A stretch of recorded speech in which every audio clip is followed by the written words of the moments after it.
Hello केम छो dear students painted application download નથી કરી તો હમણાં જ કરી લો કારણ કે તમને દરેક વિષયના સ્વાધ્યાયનું સોલ્યુશન્સ બિલકુલ ફ્રી અહીંયા મળી જશે અહીંયાથી તમે ધોરણ પણ ચેન્જ કરી શકશો ધોરણ 8 9 10 અને સ્વાધ્યાય પોથી હોય અસાઇનમેન્ટ હોય જે તમારા માટે જરૂરી છે દરેક વસ્તુનું સ્વાધ્યાયનું સોલ્યુશન્સ પીડીએફ સાથે ત્યાં મળી જશે તો પેન્ટેડ એપ્લિકેશન ડાઉનલોડ કરીને ફ્રીમાં લાભ ઉઠાવો।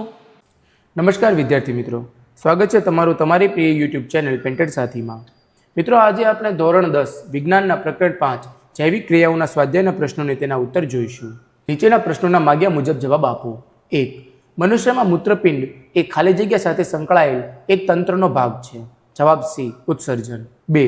વનસ્પતિઓમાં જલવાહક ખાલી જગ્યા માટે જવાબદાર છે। જવાબ એ પાણીના વહન। 3. સ્વયંપોષી માટે ખાલી જગ્યા આવશ્યક છે। જવાબ ડી ઉપરયુક્ત બધા જ એટલે કે કાર્બન ડાયોક્સાઇડ તથા પાણી, ક્લોરોફિલ, સૂર્યનો પ્રકાશ। 4. ખાલી જગ્યામાં પાયરુવેટના વિઘટન થવાથી કાર્બન ડાયોક્સાઇડ, પાણી અને ઉર્જા ઉત્પન્ન થાય છે। જવાબ બી કણાભ સૂત્રો। પ્રશ્ન 5. આપણા શરીરમાં ચરબીનું પાચન કેવી રીતે થાય છે? આ પ્રક્રિયા ક્યાં થાય છે? જવાબ તૈલોદીકરણ। આ પ્રક્રિયામાં પિત્તક્ષારો ચરબીના ગોલકોને નાના ગોલકમાં ફેરવે છે તથા સ્વાદુરસનો લાઇપેઝ ચરબીનું પાચન કરે છે। ચરબીનું ફેટી એસિડ અને ગ્લિસરોલમાં રૂપાંતર થાય છે। પ્રશ્ન 6. ખોરાકના પાચનમાં લાળરસની ભૂમિકા શું છે? જવાબ લાળરસમાં રહેલો એમાઇલેઝ ટાઇલિન ઉત્સેચક ખોરાકમાં રહેલા સ્ટાર્ચનું શર્કરામાં રૂપાંતર કરે છે એટલે કે ખોરાકના પાચનની શરૂઆત મુખથી જ થાય છે। પ્રશ્ન 7. સ્વયંપોષી પોષણ માટે જરૂરી પરિસ્થિતિઓ કઈ છે અને તેની નિપજ કઈ છે? જવાબ સ્વયંપોષી પોષણ માટે જરૂરી પરિસ્થિતિઓ નીચે મુજબ છે। 1. ક્લોરોફિલની હાજરી, પ્રકાશ શક્તિનું શોષણ, પાણીનું વિઘટન, CO2 કાર્બોદિતમાં રિડક્શન। નિપજ ગ્લુકોઝ, કાર્બોદિત, ઓક્સિજન। પ્રશ્ન 8. જારક અને અજારક શ્વસન વચ્ચે તફાવત શું છે? કેટલાક સજીવોના નામ આપો કે જેમાં અજારક શ્વસન થાય છે? જવાબ અજારક શ્વસન કરતા સજીવો ફૂગ, યીસ્ટ, અમુક બેક્ટેરિયા અને અંતઃપરોપજીવી છે। જારક શ્વસન ઓક્સિજનની હાજરીમાં જારક શ્વસન થાય છે। સંપૂર્ણ દહન થવાથી ખૂબ જ વધારે ઉર્જા મુક્ત થાય છે। નિપજ તરીકે પાણી અને કાર્બન ડાયોક્સાઇડ ઉત્પન્ન થાય છે। અજારક શ્વસન ઓક્સિજનની ગેરહાજરીમાં થાય છે। અપૂર્ણ દહન થવાથી ઓછા પ્રમાણમાં ઉર્જા મુક્ત થાય છે। નિપજ તરીકે લેક્ટિક એસિડ અને ઇથેનોલ અને કાર્બન ડાયોક્સાઇડ ઉત્પન્ન કરે છે। પ્રશ્ન 9. વાયુઓના વધારેમાં વધારે વિનિમય માટે વાયુકોષ્ઠોની રચના કેવા પ્રકારની હોય છે?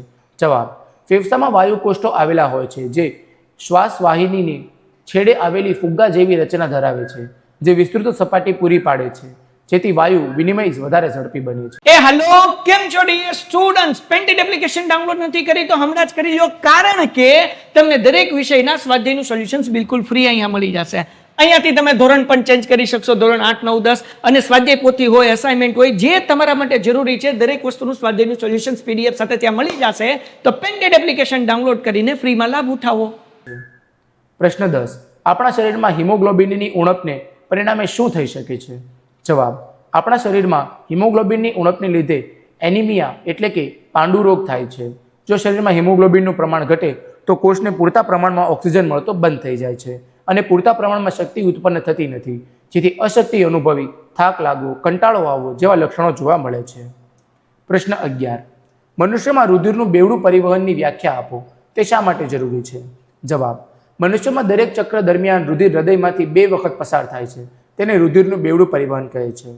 મનુષ્ય શરીરની વધુ ઉર્જાની જરૂરિયાત માટે ઓક્સિજનનો વધુ કાર્યદક્ષ પુરવઠો શરીરને પૂરો પાડવા બેવડું પરિવહન જરૂરી છે। પ્રશ્ન 12. જલવાહક અને અન્નવાહકમાં પદાર્થોના વહન વચ્ચે શું તફાવત છે? જવાબ જલવાહક પેશી દ્વારા પાણી અને ખનિજ દ્રવ્યોનું વહન થાય છે। તેમાં વહન માટે બાષ્પોત્સર્જન જવાબદાર છે। એટીપીનો ઉપયોગ થતો નથી। જલવાહક પેશીના એકમો જલવાહિની અને જલવાહિનીકી છે। અન્નવાહક પેશી કાર્બોદિત સ્વરૂપે ખોરાકનું વહન કરે છે। તેના વહન માટે આશ્રુતિ જવાબદાર છે। એટીપીનો ઉપયોગ થાય છે। અન્નવાહક પેશીના એકમો ચાલનલિકા અને સાથી કોષો છે। પ્રશ્ન 13. ફેફસામાં વાયુકોષ્ઠોની અને મૂત્રપિંડમાં મૂત્રનલિકાની રચના અને તેઓની ક્રિયાવિધિની તુલના કરો। જવાબ ફેફસાની અંદર શ્વાસ નલિકાઓ નાની નાની નલિકાઓમાં વિભાજન થાય છે અને અંતમાં કે છેવટે ફુગ્ગા જેવી રચનામાં પરિણમે છે જેને વાયુકોષ્ઠો કહે છે। વાયુકોષ્ઠો એક સપાટી પૂરી પાડે છે જેના દ્વારા વાત વિનિમય થઈ શકે છે। વાયુકોષ્ઠોની દિવાલો પર રુધિર કેશિકાઓની વિસ્તૃત જાળીરૂપ રચના હોય છે। ફેફસાનું રચનાત્મક એકમ છે. મૂત્રપિંડ નલિકા એ એક લાંબી ગૂંચળામય નલિકા જેવી રચના છે. તે રુધિરની ગાળી અને બિનજરૂરી નાઇટ્રોજન જેવા ઉત્સર્ગ દ્રવ્યોને દૂર કરે છે.